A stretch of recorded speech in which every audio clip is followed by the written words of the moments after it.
Hello everyone, this is Dr. Aruna, consultant gynecologist at Shreyas Maternity Home. ಮೊನ್ನೆ ವಿಡಿಯೋದಲ್ಲಿ menstruation ಬಗ್ಗೆ question answer ತರ ಮಾಡಿದೀವಿ. ಈಗ ಅದು ಕಂಟಿನ್ಯೂಷನ್ ಇವತ್ತು ಮಾಡ್ತಿದ್ವಿ. This is Siddiqa Kausar.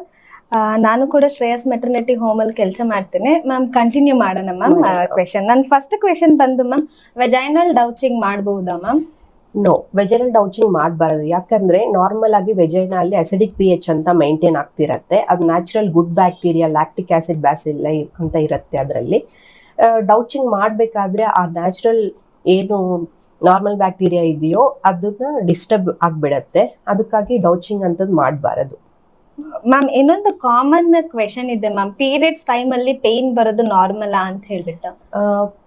Periods pine ನ ಡಿಸ್ಮೆನೋರಿಯಾ ಅಂತ ಅಂತೀವಿ. ಡಿಸ್ಮೆನೋರಿಯಾ ಬಂದ್ಬಿಟ್ಟು 2 ಟೈಪ್ಸ್ ಇರುತ್ತೆ. ಒಂದು ಪ್ರೈಮರಿ ಡಿಸ್ಮೆನೋರಿಯಾ ಅಂತ, ಅದು usually adolescent groups like normally puberty attend ಆದ್ಮೇಲೆ ಅಡಾಲಿಸೆನ್ಸ್ ಯಾರು ಇರ್ತಾರೋ ಅವ್ರಿಗೆ ಜಾಸ್ತಿ ಇರುತ್ತೆ. Usually first day second day 1-2 days ಅಲ್ಲಿ ಅದು ಪೇನ್ ಕಡಿಮೆ ಆಗುತ್ತೆ. ಅದು ನ್ಯಾಚುರಲ್ ಆಗಿರುತ್ತೆ. ಅದು ಫಿಸಿಯೋಲಾಜಿಕಲ್ ಅಂತೀವಿ, ಅದಕ್ಕೆ ಏನು ಕಾಸ್ ಇರೋದಿಲ್ಲ. And second pathological secondary dysmenorrhoea ಅಂತೀವಿ. ಅದಕ್ಕೆ ಯೂಶಲಿ ಎಂಡೋಮೆಟ್ರಿಯೋಸಿಸ್, ಫೈಬ್ರಾಯ್ಡ್ ಯೂಟ್ರಸ್, ಅಡಿನೋಮಯೋಸಿಸ್ ಅಂತ ಪೆಲ್ವಿಕ್ ಇನ್ಫೆಕ್ಷನ್ಸ್ ಅಂತ ಕಾಸಸ್ ಎಲ್ಲ ಇರ್ತವೆ. ಮ್ಯಾಮ್, ಇನ್ನೊಂದು question ma'am, like festival time ಬರುತ್ತೆ, ಅದೇ ಹಬ್ಬದ ಸಮಯದಲ್ಲಿ ಪೀರಿಯಡ್ಸ್ ಅವಾಯ್ಡ್ ಮಾಡಕ್ಕೆ ಟ್ಯಾಬ್ಲೆಟ್ ತಗೋಬೋದಾ ಮ್ಯಾಮ್? ಅಕೇಶನಲಿ ಯಾವಾಗಾದ್ರೂ ತಗೋಬಹುದು, ಬಟ್ ಪದೇ ಪದೇ ತಗೋಬೇಕಾದ್ರೆ ಅದರಿಂದ ಕೆಲವೊಂದು ಪ್ರೊಜೆಸ್ಟ್ರಾನ್ ಟ್ಯಾಬ್ಲೆಟ್ಸ್ ಯೂಶುವಲಿ ಕೊಡ್ತೀವಿ. ಅದರಿಂದ ಸ್ವಲ್ಪ ಸೈಡ್ ಎಫೆಕ್ಟ್ಸ್ ಇರ್ತವೆ. ಸೈಡ್ ಎಫೆಕ್ಟ್ಸ್ ಅಂದ್ರೆ ಅದು ಪ್ರೊಜೆಸ್ಟ್ರಾನ್ ಜಾಸ್ತಿ ತಗೊಂಡ್ರೆ, ಲೈಕ್ ತುಂಬಾ ದಿನ ತಗೊಂಡ್ರೆ ಹೆವಿ ಬ್ಲೀಡಿಂಗ್ ಆಗೋದು, ಬ್ಲೀಡಿಂಗ್ ಟೈಮಲ್ಲಿ ಮೆನ್ಸಸ್ ಟೈಮಲ್ಲಿ ಪೇಯ್ನ್ ಆಗೋದು, ಬ್ರೆಸ್ಟ್ ಹೆವಿನೆಸ್ ಇರೋದು, ಬ್ಲಾಟಿಂಗ್ ಸೆನ್ಸೇಷನ್, ಆ ಪ್ರೊಜೆಸ್ಟ್ರಾನ್ ಸೈಡ್ ಎಫೆಕ್ಟ್ಸ್ ಏನೇನು ಇರ್ತಾವೋ ಅದರೆಲ್ಲ ಇರುತ್ತೆ. ಅದಕ್ಕೆ ಯಾವಾಗಾದ್ರೂ ತಗೋಬಹುದು, ಬಟ್ ನಾಟ್ ಫ್ರೀಕ್ವೆಂಟ್ಲಿ.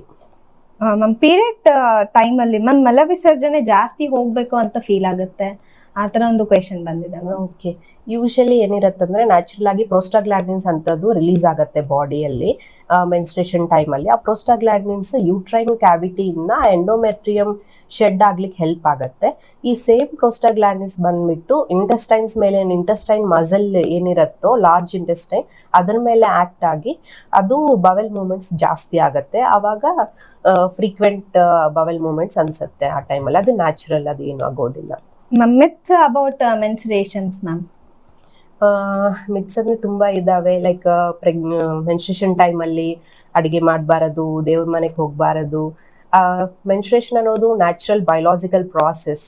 ಆ ಮೆನ್ಸ್ಟ್ರಲ್ ಬ್ಲಡ್ ಡರ್ಟಿ ಅನ್ನೋದು ಏನು ಇಲ್ಲ, ಅದು ನ್ಯಾಚುರಲ್ ಬಯೋಲಾಜಿಕಲ್ ಪ್ರಾಸೆಸ್. ಅದಕ್ಕಾಗಿ ಅಡಿಗೆ ಮಾಡಬಾರದು, ಎಕ್ಸಸೈಸ್ ಮಾಡಬಾರದು.